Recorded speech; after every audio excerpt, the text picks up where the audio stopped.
ഓടിങ്ങോട്ട്. Madam, madam.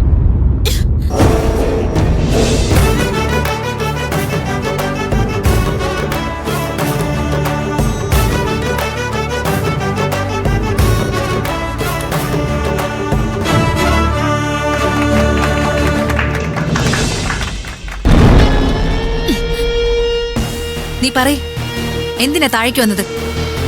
അത് cake മുറിക്കാൻ തുടങ്ങിയെന്ന് വിചാരിച്ചു. കേക്ക് അത്രക്ക് ഇഷ്ടമാണോ നിനക്ക്?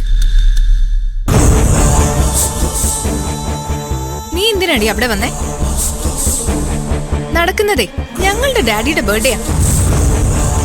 മമ്മിയുണ്ട്, ഞങ്ങൾ എല്ലാവരും ഉണ്ട്, ബന്ധുക്കൾ എല്ലാവരും ഉണ്ട്, മമ്മിയുടെ ഫ്രണ്ട്സും ഉണ്ട്. ഇതിനിടയിൽ നിനക്ക് എന്താടി കാര്യം?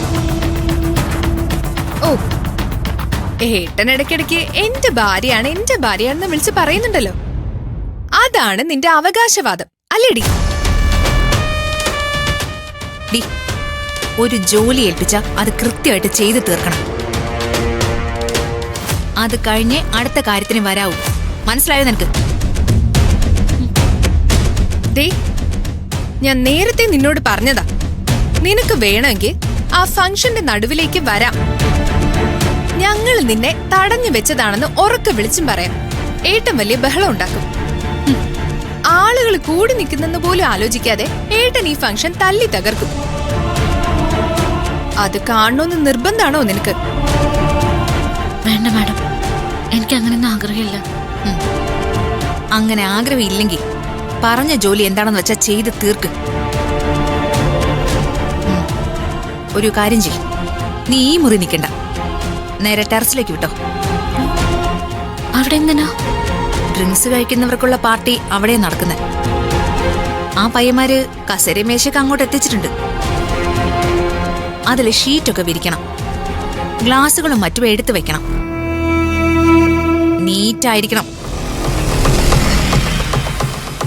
അതേവളെ കൊണ്ട് നന്നായിട്ട് പറ്റും. ഒന്നാമത് ഇത്രയും നല്ല മദ്യപാനിയായ ഏട്ടന്റെ കൂടെയുള്ള സഹവാസം. പിന്നെ ഇവളും മോശമൊന്നുമല്ലല്ലോ. അന്ന് മദ്യപിച്ചിറങ്ങി വന്ന് നമ്മുടെ മുമ്പിൽ കാണിച്ചു കൂട്ടിയതൊന്നും ഓർമ്മയില്ലേ? എന്താടി, ഇന്ന് കുടിക്കാൻ ഉദ്ദേശമില്ലേ? അന്നത്തെ പോലെ വേണമെങ്കിൽ വേഷം കെട്ടാം. വേണ്ട മാഡം, അന്ന് എനിക്കെന്തോ അബദ്ധം പറ്റിപ്പോയതാ. തിരിച്ചറിവുകളൊക്കെ നല്ലതാ. അപ്പൊ എങ്ങനെ, നീ ടെറസിലേക്ക് പോവല്ലേ? ദേ, നീ ടെറസിൽ നിൽക്കുമ്പോ നിന്നെ കാണാതെ ഏട്ടൻ ചിലപ്പോ വിളിച്ചു എന്നിരിക്കും. രാജുവും വിളിക്കും, ഡാഡിയും വിളിക്കും. പക്ഷെ നീ ആ വിളി കേൾക്കാൻ നിൽക്കണ്ട. നീ ജോലി ചെയ്ത് തീരുമ്പോ, നീ താഴേക്ക് വരാനുള്ള സമയമാവുമ്പോ ചേച്ചി വരും, നിന്നെയും കൂട്ടി പോന്നോളും.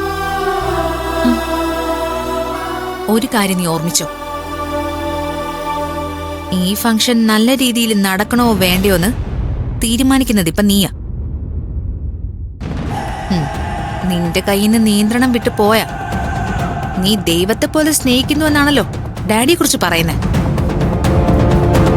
ആ ദൈവത്തിന്റെ പാർട്ടി ഇന്ന് നടക്കില്ല. ചെല്ലടി.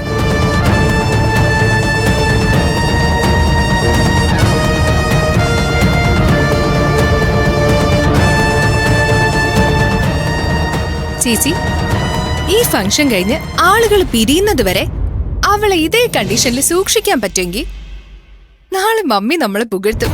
മമ്മിക്ക് സന്തോഷാവും. അവളെ ഇന്നാരും കാണണ്ട. ഈ ഫംഗ്ഷൻ അവളില്ലാതെ തന്നെ ഭംഗിയായിട്ട് നടക്കും. അത് മനസ്സിലാക്കി കഴിയുമ്പോ സൂര്യയുടെ ബഹളങ്ങൾക്കും ഒരാശ്വാസം കിട്ടും. വാ, നമുക്ക് പാർട്ടിയിലേക്ക് പോവാം.